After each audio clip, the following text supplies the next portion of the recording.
হয়েছে, আমাদেরকে পরীক্ষা করার জন্য শয়তানকে বানানো হয়েছে। সুতরাং শয়তান আমাদের কাছে দাগা দেবে, ধোঁকা দেবে, কিন্তু আল্লাহ বলছে শয়তান তুই আমার বান্দাকে দাগা দিবি, ধোঁকা দিবি, বিভিন্ন প্রকারের সমস্যায় ফেলবি। তারা যখন আমার কাছে একটাবার হাত তুলে বলবে আল্লাহ আমি অন্যায় করেছি, শয়তান আমি তার জীবনের সমস্ত গুনাহ আমি আল্লাহ মাফ করে দেবো। জোরে বলুন সুবহানাল্লাহ। আমি তার জীবনের গুনাহ মাফ করে দেব। আল্লাহ পাক মাফ করার জন্য রেডি আছেন, তৈরি আছেন, শুধু আমরাই তার কাছে যাচ্ছি না। মনে রাখবেন, আমরা তার কাছে হাত উঠাচ্ছি না, আমরা তার সাহায্য প্রার্থনা করছি না। সুতরাং শয়তানের সমস্ত ধোঁকা আল্লাহ বন্ধ করে দেবেন।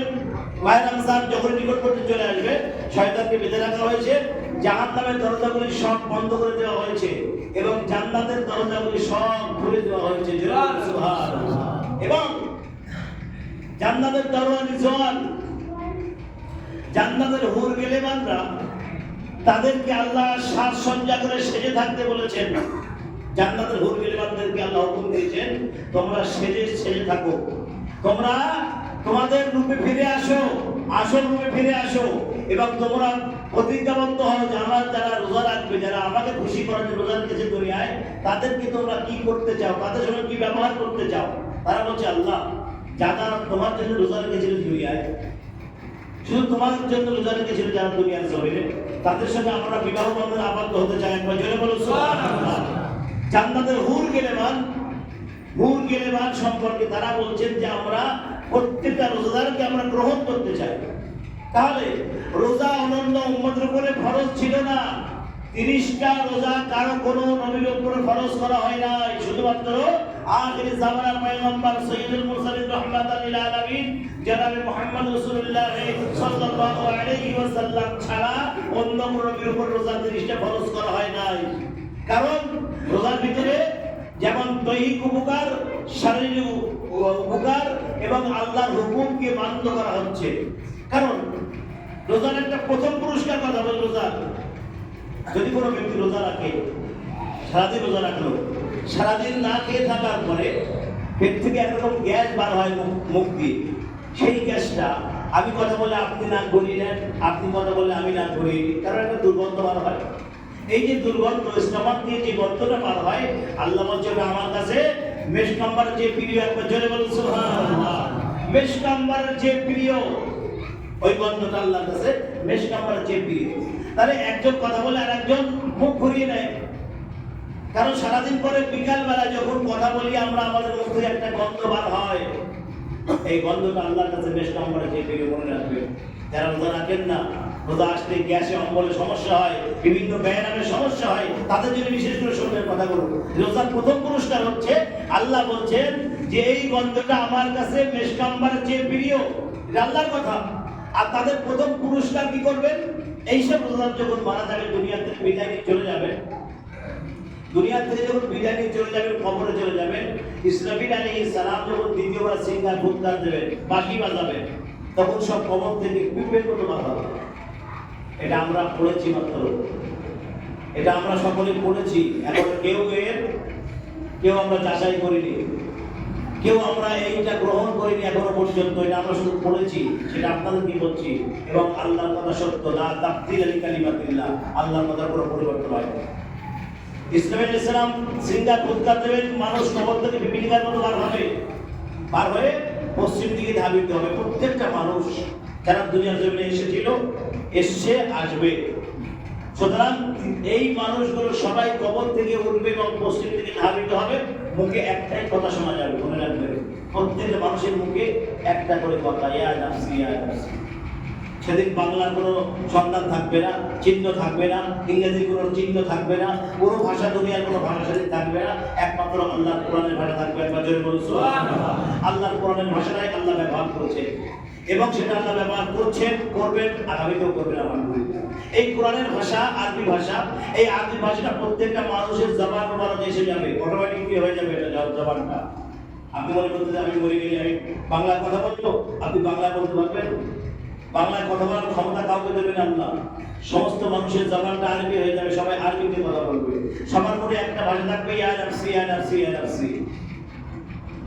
আমার ভাই বাবা যারা একটু কথা ভাবি, আমরা কবর নিয়ে একটু গবেষণা করি, যারা দুনিয়ার জমিনে অন্যায় অপরাধ করছি তাদের সম্পর্কে আমি বলতে চাই, আপনারা গবেষণা করে যারা নামাজ পড়েন না, মসজিদে আসেন না, নামাজের গুরুত্ব দেন না, তারা ভালো করে কথাগুলো শুনুন। কবর থেকে উঠবে পিপিলিকার মতো মানুষ বাহির হবে এবং সকলে পশ্চিম দিকে ধাবিত হবে। আর সবার মুখে একটা কথা থাকবে, ইয়া নাফসি ইয়া নাফসি, আমার উপায় কি হবে, আমার অবস্থা কি হবে, আমার বিচার কি হবে। প্রত্যেকটা মানুষ যে যার চিন্তায় মগ্ন থাকবে। কেউ কারোর খবর নেওয়ার ক্ষমতা থাকবে না সেদিন, কেউ কারোর দিকে দেখার সাহস থাকবে না সেদিন। সবার মুখে একটাই কথা হবে, ইয়া নাফসি ইয়া নাফসি। আর আল্লাহ পাক বলছেন, যারা দুনিয়ার জমিনে রোজা রেখেছিল, যারা দুনিয়ার রোজা রেখেছিল, কঠিন তৃষ্ণার্ত অবস্থায় পানি পান করে নাই, তাদের সামনে খাদ্য ছিল, তারা খেতে পারত, তারা আমার ভয়তে খায় না। বিকাল বেলা যখন ইফতার সামনে থাকে, তারা আমার নিয়ে আলোচনা করে, আমার সাথে তারা আমার নবীর সাথে দরুদ শরীফ পড়ে, আমার সাথে তারা জিকির করে, কিন্তু তারা খাদ্যগুলো খায় না। ও ফেরেশতারা, তোমরা কি দেখো না? দেখো আমার বান্দারা সামনে খাদ্য রেখে বসে আছে, তাদের সামনে বিভিন্ন প্রকারের খাদ্য আছে, কিন্তু তারা আমার ভয় খায় না। ফেরেশতারা তারা আযানের অপেক্ষা করছে, আযান কখন হবে সে আযানের অপেক্ষায় তারা বসে আছে। ফেরেশতারা তোমরা সাক্ষী থাকো, আমার বান্দার জীবনের সমস্ত গুনাহ আমি আল্লাহ মাফ করে দিলাম। একটা জোরে বলো সুবহানাল্লাহ। ও ফেরেশতারা তোমরা সাক্ষী থাকো, আমার বান্দার জন্য আমি জান্নাত ওয়াজিব করে দিলাম এবং জাহান্নাম তার জন্য বন্ধ করে দিলাম।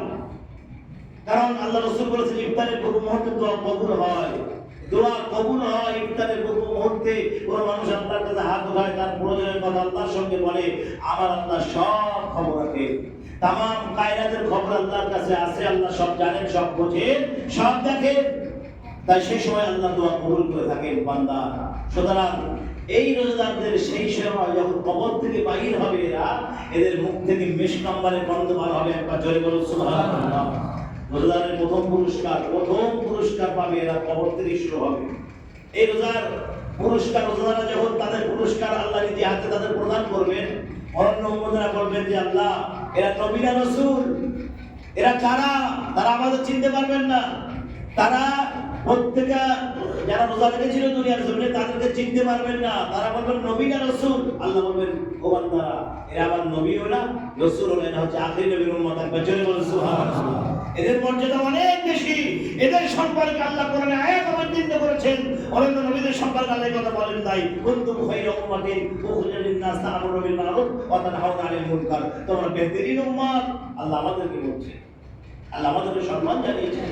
আজকে উম্মতে মুহাম্মাদী সম্মান কোরআনে আয়াত অবতীর্ণ করেছেন আল্লাহ, তোমরা বেহতরিন উম্মত, মানুষকে ভালো কাজের আদেশ দাও এবং অসৎ কাজ থেকে মানুষকে নিষেধ করো, তোমরা বেহতরিন উম্মত। আজকে আমাদেরকে যে আল্লাহ আখ্যা দিয়েছেন বেহতরিন উম্মত, আজকে আমরা সেই উম্মতরা নাজায়েজ কাজ করছি, নাপাক কাজ করছি, আল্লাহর অবাধ্য বান্দা হিসেবে দুনিয়া বিবেচিত হচ্ছি। এগুলো হওয়া মোটেই উচিত নয়। মনে রাখবেন, এখনো সময় আছে, এখনো ফিরে আসুন আল্লাহর ঘরে, এখনো ফিরে এসে তওবা করুন, আল্লাহর কাছে সারেন্ডার হন। অবশ্যই আল্লাহ আমাদের দোয়া কবুল করবেন। আল্লাহ বারবার বলছে, শোনো বান্দা, তোমার গুনাহ চেয়ে কি আমার রহমত অনেক কম মনে করছো তুমি নাকি? তোমার গুনাহ বেশি, আমার রহমত কম? ওটা মনে করো না। আমি আল্লাহ আমার রহমতের দরিয়া জোশ বেড়ে যাবে, তোমাকে আমি মাফ করে দেবো। তুমি আমার কাছে ফিরে আসো, দুনিয়ায় কোথাও যেন আমার দরবারে আসো, আমার ঘরে আসো, 2 রাকাত সালাতুল হাজাত আদায় করো, আমার কাছে হাত তুলে কাঁদো, আমার কাছে হাত তুলে কাঁদো, চোখের পানি ঝরাও। আল্লাহ বলছে, লা তাকনাতু মির রাহমাতিল্লাহ, ইন্নাল্লাহা ইয়াগফিরুয যুনুবা জামিআ, ইন্নাহু হুয়াল গফুরুর রহিম। আল্লাহ বলছে, তোমরা আমার রহমত থেকে নিরাশ হয়ো না, নিরাশ হয়ো না। দুনিয়ার মানুষ যে কাজ করতে পারে না, আমি আল্লাহ সেই কাজ করতে পারি। দুনিয়ার মানুষ যে খবর রাখে না, আমি আল্লাহ সব খবর রাখি। তোমরা আমার কাছে আসো, আমার দরবারে এসে আমার কাছে হাত উঠাও, আমি আল্লাহ তোমার দোয়া কবুল করব। যত বড় গুনাহগার হও, আমার ভাই বাবাজিরা, আল্লাহ নবীর জামানায় তাইয়া কলবি কতগুলো সন্তান হত্যা করেছিল, আপনারা জানেন কতগুলো সন্তান হত্যা করেছিল। আজকে মানুষ হত্যা করার পরও আল্লাহ তাকে ক্ষমা করে দিয়েছেন, তিনি নবী সাহাবী হিসেবে গণ্য হয়েছেন। আজকে চিন্তা করুন, একটা মানুষ কত মানুষকে হত্যা করার পরও আল্লাহ নবী বললেন, সাহাবী দাইয়া কলবি, আমার হাতে হাত দাও, তওবা করো, সময় নেই, তাড়াতাড়ি তওবা করো, এবং আল্লাহ তোমাকে ক্ষমা করে দিয়েছেন। একবার জোরে বলুন সুবহানাল্লাহ। নবীর দরবারে গুনাহ করেছে, নবীর দরবারে যাও। অন্যায় করেছে, নবীর দরবারে যাও। চিন্তা করেন, অন্যায় করছে, আল্লাহর কাছে যাচ্ছে নবীর দরবারে। কেন? নবীর দরবারে গেলে তুমি ক্ষমা পেতে পারো, নবী তোমার জন্য সুপারিশ করে আল্লাহর কাছে, তোমার জন্য আল্লাহর কাছে বলে তুমি গুনাহ থেকে মাফ পেতে পারো।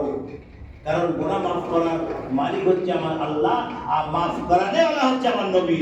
সুতরাং প্রত্যেকটা মুসলমানকে জানা দরকার রমজান নিকটবর্তী শিখাচ্ছে, মাহে রমজান হচ্ছে নিকটবর্তী শিখাচ্ছে। মাহে রমজানে এক একটা সময় মূল্যবান, মনে রাখবেন এক একটা সময় এক সেকেন্ড মূল্যবান। এই সেকেন্ডটা যেন হেলায় নষ্ট না হয় এটা মনে রাখতে হবে প্রত্যেকটা মুসলমানের। আপনি সময় পেলে 2 রাকাত নফল পড়লেন, মাহে রমজান 2 রাকাত নফল পড়লেন, অন্য বছরে অন্য মাসে 70 রাকাত নফল পড়লে এই সওয়াব পাওয়া যাবে না। একবার জোরে বলুন সুবহানাল্লাহ। চিন্তা করেন মাহে রমজানের বরকত, চিন্তা করেন মাহে রমজান আপনি 1 টাকা দান করলেন, 1 টাকা দান করে অন্য মাসে 10 টাকা দান করে তার চেয়ে বেশি সওয়াব। একবার জোরে বলুন সুবহানাল্লাহ। মাহে রমজান আপনি ইফতার করলেন, কোন রোজাদার কি মনে করেন? আপনি যেটি করলেন, আপনি গরিব মানুষ, ইফতার করাতে পারছেন না, 5,000 10,000 টাকা দিয়ে ইফতার করাচ্ছেন, কোন মুসলমান কি কোন রোজাদার ইফতার করিয়েছেন। আল্লাহ পাক যে আপনার এই ইফতার হালাল পয়সায় হয়, হালাল পয়সায় হয়, হারাম পয়সায় না হয়, তাহলে আল্লাহ যদি আপনার ইফতার কবুল করে নেন, আপনার নাজাতের জরিয়া হয়ে গেল। একবার জোরে বলুন সুবহানাল্লাহ।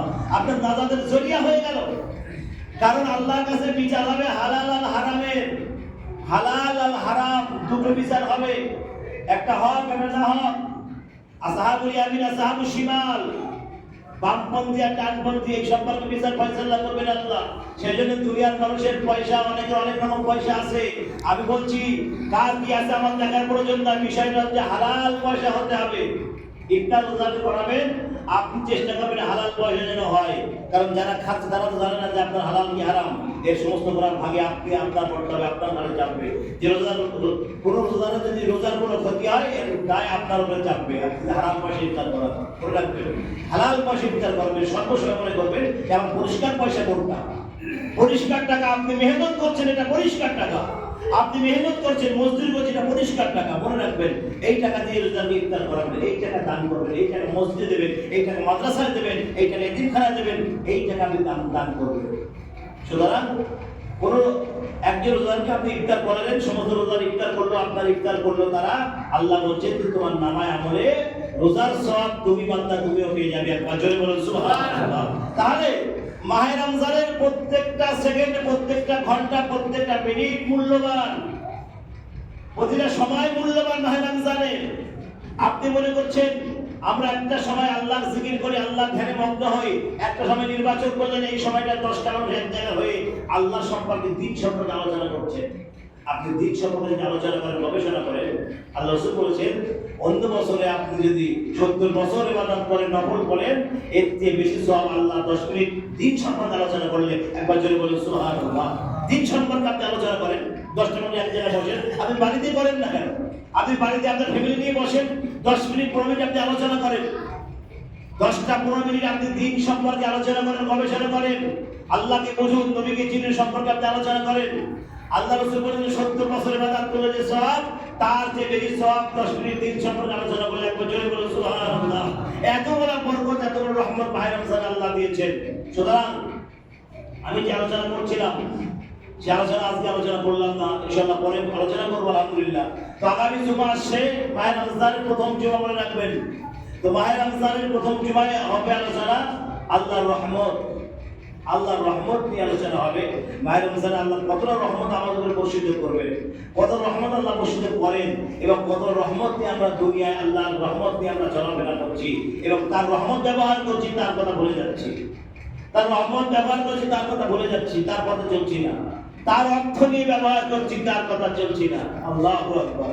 কি মানুষ আমরা, এটা ভাবুন।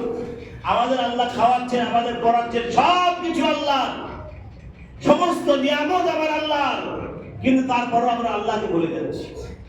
সমস্ত হক আমার আল্লাহ, কিন্তু তারপরও আমরা আল্লাহকে ভুলে যাচ্ছি। আল্লাহ পাক আমাদের সকলকে শোনা এবং বোঝার চাইতে বেশি বেশি আমল করার তৌফিক দান করুন। আমরা বলি আল্লাহুম্মা আমিন। ওয়া আখিরু দাওয়ানা আলহামদুলিল্লাহি রাব্বিল আলামিন। নামাজের শেষে বাইরে একজন